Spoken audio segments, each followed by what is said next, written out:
What's up, Titan fans? How we doing? Welcome back to another episode from the What's Up Titans Fans pod, where we're going to do our weekly pregame show, and we're going to go over a few different things. We're going to do our game picks. We're going to go over some things that happened earlier in the week when we talked about the draft prospects, Tankathon, and how they predicted back-to-back weeks Jalen Milroe coming to the Tennessee Titans for next year.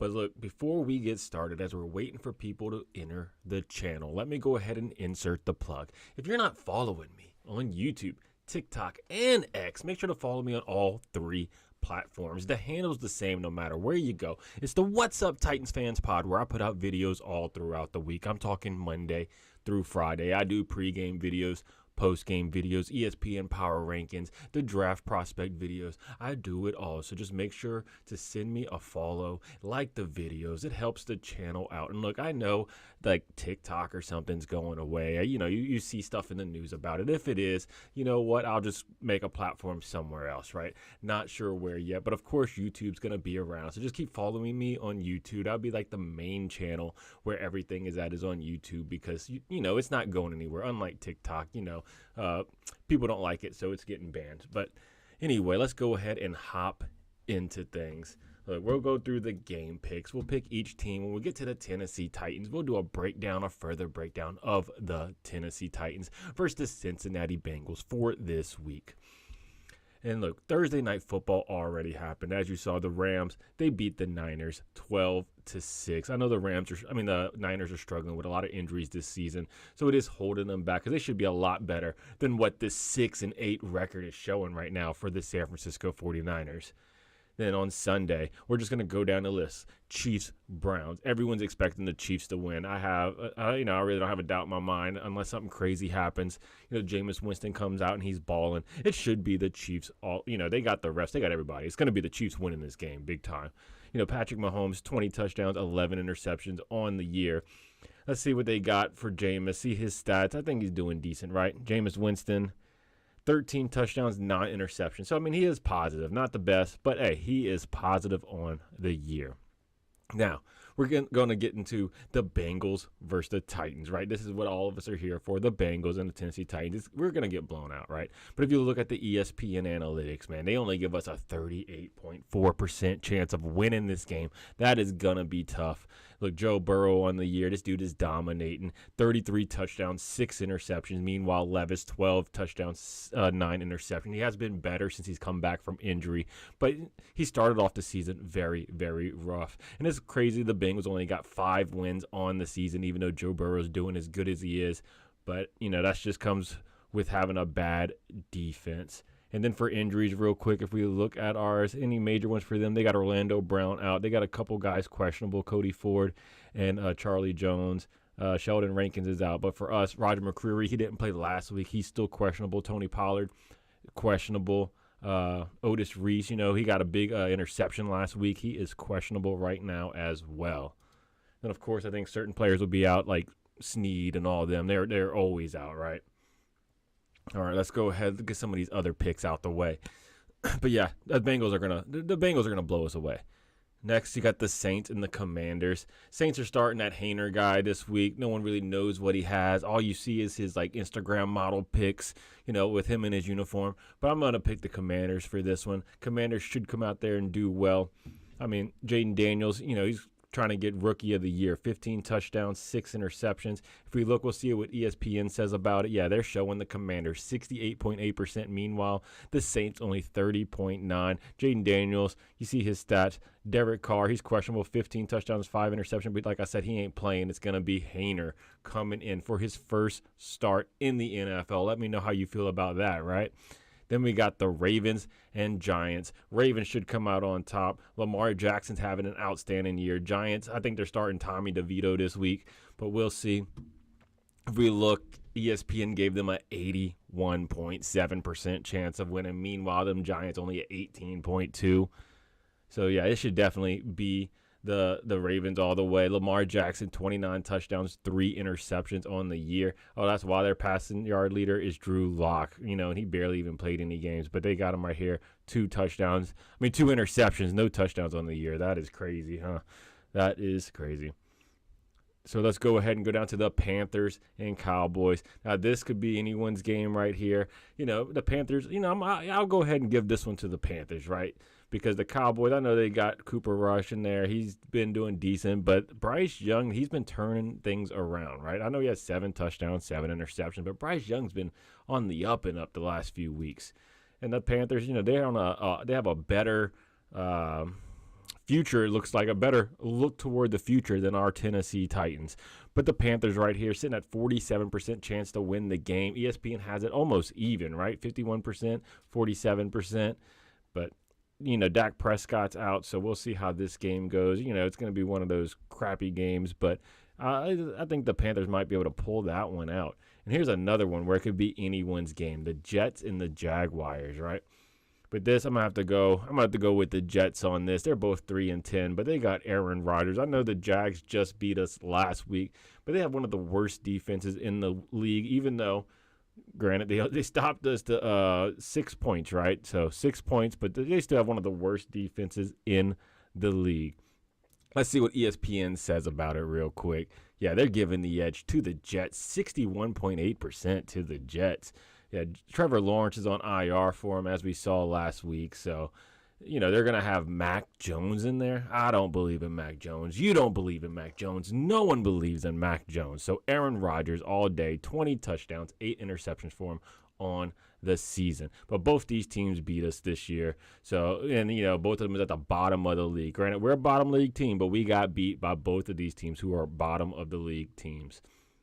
Now, the Dolphins and the Texans. Yeah, this will be a close game. I think that, I'm going to pick the Dolphins for this one. I know the Texans have a better record. But C.J. Stroud, he hasn't been playing great as of late. He's been kind of on a down slope, the last few weeks. We beat the Texans. The Dolphins, though, they got Tua. He's back. I think they can come on the up and up. Right here, ESPN, they gave the edge to the Texans, 54%. But if you look at Tua, 17 touchdowns, 4 interceptions on the year, you just, it makes you wonder what their record would be if he played all season long for them Dolphins. Meanwhile, C.J. Stroud, 15 touchdowns, 9 interceptions on the year. Let's see who we got next over here. Oh, the Colts and the Broncos. Yeah, when it comes to them, you got to go Broncos because I don't believe in Anthony Richardson at all. He was overhyped in the NFL draft. Don't believe in him. Meanwhile, the Broncos, Bo Nix, I know he's old, but Bo Nix, he's coming in here looking really good this season, right? Look, they even give the edge to the Broncos of 56.8%. Anthony Richardson, he has 7 touchdowns and 9 interceptions on the year. Bo Nix, 17 touchdowns, 8 interceptions. If you look at this, he's only completed 102 of 215 passes for Anthony Richardson.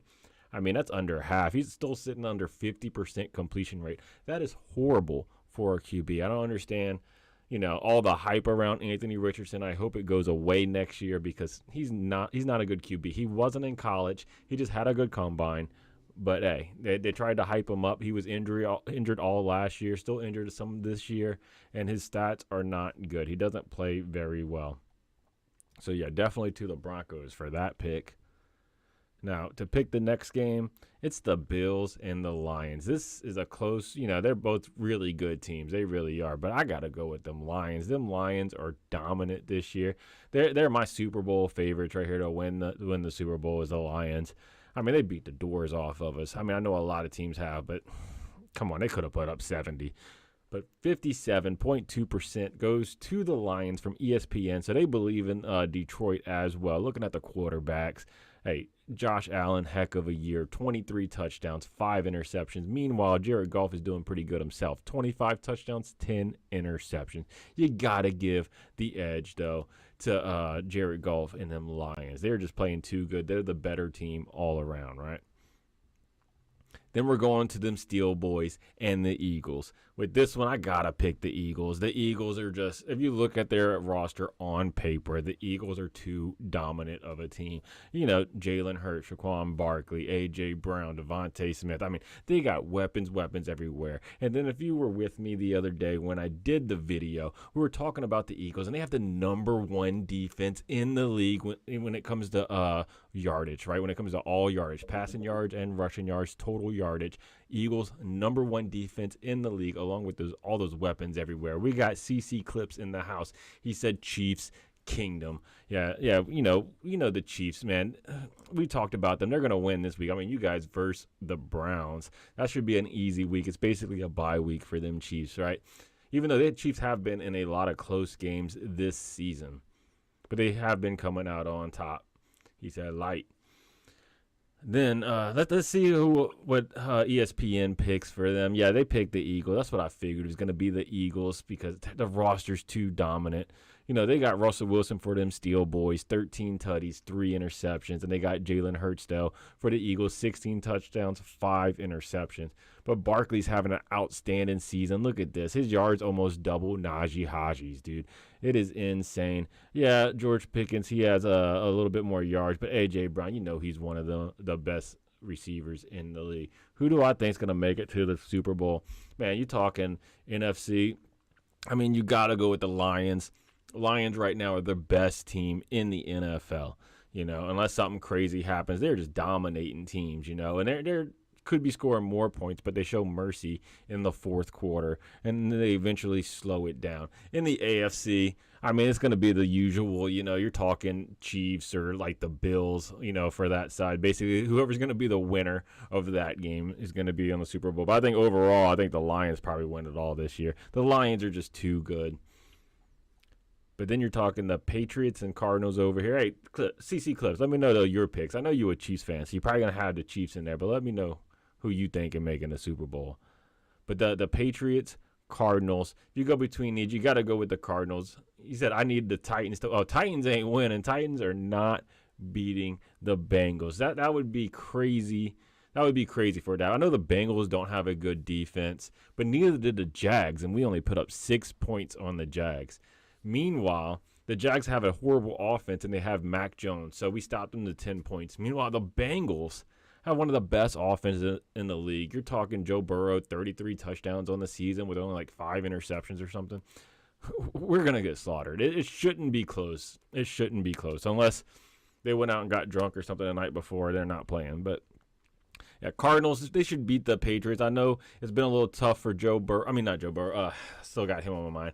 For Caleb Murray, ever since Call of Duty Warzone came out, right? They've been kind of on like a downhill. But they should win this game because the Patriots kind of suck. I know Drake May's been in there doing pretty well. Like, they believe it's going to be the Cardinals, too. They got 70% for the Cardinals. Drake May, 11 touchdowns, 8 interceptions. Kyler Murray, 15 touchdowns, 8 interceptions.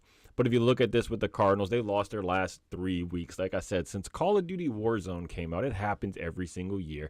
When that game comes out, Kyler Murray struggles. He stops playing football because he starts playing Call of Duty. They're on a 3-game lose streak, so you never know. Maybe Drake May and boys come out there to play. He said, who do the Bears play? Let's see, the Bears. There they are. We haven't went over them yet. They got the Vikings this week, dude. The Vikings, the Vikings are going to get that one, you know. But we'll get there, brother. We'll get there. But, yeah, where are we at right now? Oh, the Buccaneers and Chargers. Yeah, this is going to be a close game, but hey, I got to go with my boy Baker Mayfield, the man with the swag, the crotch-grabbing swag, the flag-planting guy. You got to go with Baker Mayfield. Let's see what ESPN has, you know, what they say about it, though. He said Bucks winning. Hey, look, they got it as a close game, brother. They got 48% to the Bucks, 51% to the Chargers. Baker Mayfield, though, 28 touchdowns, 13 interceptions. But meanwhile, Herbert, as you know, they're not making him throw the ball a ton, but he has 14 touchdowns, 1 interception. So those stats are insane right now for Herbert. But if you look, the Bucks, though, they won their last 3 games straight. Meanwhile, the Chargers in their last 3, they are 1-2. So it's been a little tougher for the Chargers. But the Bucks, they are on a little mini winning streak. And then, you know, they have a good chance of winning that division because that division is up for grabs right now between the Bucks, the Falcons, and even the Saints. They still have an opportunity. The only team that's really out of it is like the Panthers. But the division's just a bad division, right? Let's see who's next on the list. Scrolling all the way down, we got the Packers and Seahawks. If I had to pick one, I'd have to go with the Packers. I mean, I don't believe in Geno Smith. He's not a type of guy I believe in.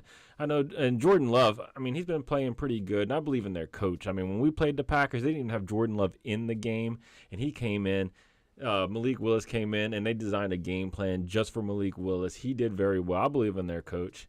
Hey, we got CC Clips in here. He said, I just subscribed. Hey, I appreciate it, brother. Appreciate the subscription. It all helps the channel out. And I appreciate the comments, too. It keeps the channel going. Hey, Owen in here, he said, I think he meant to say Chargers kept the game close against my Chiefs last week, so anything is possible in that game. Yeah, the Chargers are a good team. You know, they're letting Herbert sit back and not have to do everything himself. They're running the ball a lot, but he is playing pretty well. I mean, he has the only one interception on the season, which is insane because the season's almost over with, folks. We're on week 15, and he only has one interception on the season. That is crazy. But yeah, Packers, Seahawks. I'm gonna pick the Packers. We'll see what ESPN says about it real quick. Yeah, they're going with the Packers, 62.8% over them Seattle Seahawks sitting at 36. Because you look at Jordan Love, 21 touchdowns, 11 interceptions. He's got 2,700 yards. Geno Smith, on the other hand, has a ton of yards. He's almost at 3,500 yards, but his touchdown to interception ratio isn't good. 14 touchdowns, 12 interceptions. We got some more. Hey, Clip said, Owen, go Chiefs, but the Chiefs are playing risky football. Yeah, the Chiefs are in close games every single week. It seems like every single week it's close, but they're coming down. When it comes down to the wire, they're out there, they're making plays. They're the team coming out on top. I mean, they only have one loss on the season for them Chiefs, right? Dang, look at this, the Seahawks, though. In their last 5, they are 4 out of 5. They have 4 straight wins right now for the Seattle Seahawks. That's crazy. Even though the Packers, you know, they won 3 straight, but then they lost to the Detroit Lions. But you know what? Everyone loses to the Detroit Lions, so you can't really blame them, right? You can't give them too much discredit for that loss. The last game, it kind of cuts off on the screen. You can't see it over there for you guys. But it's the Falcons and the Raiders. Falcons 6-7, Raiders 2-11. Now, the only thing I like about the Raiders, right, I like Brock Bowers. I am a Brock Bowers fan. I was hoping the Tennessee Titans would draft Brock Bowers, but that's really all they have going for them down there. And I was about to say Oakland. It's not Oakland. In Las Vegas. And then the Atlanta Falcons, meanwhile, they're 6-7. I mean, they got Kirk Cousins. They're talking about possibly benching them, which would be crazy because they're still in playoff contention right now, right? It's between them and the Bucks, maybe the Saints. But, you know, you might as well keep Kirk Cousins in. I know he threw, 4 interceptions last week or something crazy like that. But, I mean, he's been your guy all season. You got to ride with him. You know, you can play Michael Penix if the season's over with, see what he has. But this year, ride or die with Kirk Cousins. You paid the man money, even though it is sometimes nice to get some young blood in there and see what he got. See if he can bring that spark to the team. But let's see what they say about it on ESPN. He said the Chiefs always play better in the second half. They are a second-half team this year. Hey, and look, right here they got the Falcons barely beating them, 56%, right? It was almost the Raiders. It comes down pretty close, even though their records are far from one another. Because Kirk Cousins on the year, 17 touchdowns, 15 interceptions. I mean, this man came into the season hot, right? Everybody loved Kirk Cousins at the beginning. He was sitting there doing the swag thing with them, right, with the crowd. Now Atlanta, they want him out of there. They loved him at the beginning, but it's been a little rough for them Falcons. And then they're showing Geno Smith on here, even though he's on IR. It's really Aiden O'Connell playing QB for him over there. But this is crazy. Brock Bowers, 87 receptions, 933 yards, and 4 tutties. He's going to end up being a 1,000-yard receiver by the end of the year. Like I said, he's like the one good shining light for them Raiders. Then if you look at the last 5, both teams are in a struggle, right? Falcons, they are 1-4 in their last 5, even though they have lost 4 straight games. That's why it's so tough for them Falcons. Meanwhile, the Raiders, they lost their last 5 games, so it's been tough for them. He said, I agree. We have been in close games to the worst teams. Then the Chargers are only on top. Are the only top team that we've kept it close with. But I see what you're saying. Yeah. But that's all the games for this week, chat. And then real quick, what I just wanted to talk about, if you watched my other videos earlier this week, you've seen the draft video that was going on. Because we're talking about the season for next year. Our season is over, chat. It is. But we're talking Jalen Milroe. On Tankathon, they already got the picks going for each week, right? They update it each and every week. They got Jalen Milroe. Let me know what you feel about Jalen Milroe in the chat. And we can see how he's done in his career. Let me search for him real quick. They're talking him to the Titans. Because, we need a quarterback. They're talking second round, so it ain't like it's going to be hurting us with the first round. They're talking edge rusher first round, Jalen Milroe second round. So we'll get to see real quick to see how he would fit as a Tennessee Titans. Now, I'm not a huge Jalen Milroe fan. I don't think he's that good of a quarterback. As you saw in the Oklahoma game, they shut him down. They shut down the legs of him, right? They stopped the rush game from happening. And what happened? Jalen Milroe couldn't throw the ball. But if you see for his college, right? He has done a little worse this year than last year. Last year was his best year of his college career. The first year he had 1 touchdown, 0 interceptions, and 5-3. Last year, though, he had 23 touchdowns, 6 interceptions. He was looking pretty good, completing 65.8. This year, he has less yards. He's throwing less average, right? Each pass is a little shorter. He has less touchdowns and more interceptions. The only thing he had better this year was that long of 84. But it's been a struggle for him. I mean, you see this Oklahoma game. This is the big highlight right here. The big highlight for Jalen Milroe. This is when they stopped his leg game from going, and he dropped down to a 42% completion rate. You can't have that. That's horrible numbers right there. That's looking like Anthony Richardson type numbers, chat. 0 touchdowns, 3 interceptions that game. That's Anthony Richardson type numbers. I don't want an Anthony Richardson on my team. I would stick with Will the Mayo Man Levis. So, yeah, I can't say I approve of it. I mean, but it doesn't hurt being a second-round pick. I mean, that's what Will Levis is for us. He is a second-round pick, so it's low risk, and you have the possibility of a big reward, even though it could be nothing. But, yeah, if we're going first round for quarterback, we got to get one of them top guys, a Shedeur Sanders, a Cam Ward, or something like that, or even a Quinn Ewers, even though I know he's a little questionable, right? And he still might stay in college anyway, is what the word on the street is. But he did improve his game the next week versus Auburn, right? For Jalen Milroe, he ended up doing 75% that game, but he still had no touchdowns and an interception. So it's up and down for Jalen Milroe, and and we'll see how they do, because they ended up. We get to one more game with them. We get to see him versus Michigan to see how he does. I know Michigan isn't the team of last year. They have 5 losses, even though they won the Natty last year. But we'll get to see how they perform against Michigan. But that's going to do it for today's episode. Tomorrow, the Tennessee Titans end up versing the Cincinnati Bengals, so that'll be a fun game to watch. I might do a halftime report for it. Just make sure you're here, you subscribe and everything. You'll see the alert and everything. Like I said, I might find somewhere else to stream as well. I do YouTube, TikTok, and X, but TikTok is going away, so I got to figure out what I'm going to do to replace that platform. But let me know how you feel about your team down in the comments below. Don't forget to like, subscribe, and tighten up, baby.